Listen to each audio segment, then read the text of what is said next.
कामाख्या देवी साधना में लोग त्रुटि करते हैं। त्रुटि ये करते हैं कि जब तक हम जो माँ की योगिनियाँ हैं उनकी पूजा नहीं कर पाते या उनकी साधना का सफल नहीं कर पाते, उनके मंत्रों को जो सहज है सरल है उन मंत्रों की सिद्धि नहीं कर पाते, तब तक माँ के उस द्वार तक पहुँचना बड़ा संभव है। क्योंकि 64 योगिनियों का पहरा है, वो एक बहुत लंबी रेखा एक लाइन है कि एक जिस यंत्र है उस यंत्र के वो वहाँ विराजमान है, तो वो द्वार है माँ के। उन द्वार तक पार करने के पश्चात ही आप माँ की साधना कर पाएंगे, भगवती के चरणों में पहुँच पाएंगे।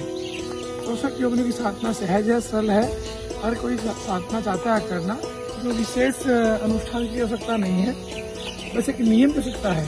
आप किसी भी एक अपने गुरु के मार्ग में जाकर किसी विशेष दिवस में अगर उसका भी ज्ञान ना हो तो सोमवार या अमावस्या चतुर्दशी तिथियों में आप प्रारंभ कर सकते हैं। रात्रि के समय वट वृक्ष मिल जाए तो बड़ा उत्तम है। शिवालय में रहकर आप सबसे पहले शिव पंचाक्षरी का जाप करेंगे, उसके पश्चात आप गुरु मंत्र का जाप करेंगे और फिर गणपति का जाप। और यंत्र लेकर यंत्र उपलब्ध ना हो तो अम्मा दुर्गा का यंत्र स्थापित करके उनकी प्रतिमा स्थापित करके आप कोई भी योगिनी का मंत्र गुरु द्वारा प्राप्त कर 7 तो उसका जाप कीजिए नित्य। और आहार प्रत्याहार का धारणा का ध्यान रखना, ब्रह्मचर्य का पालन करना, और जो भोग है माँ का, वो योगिनी माँ का, वो भोग आप नित्य दें और आपकी साधना सफल हो जाएगी।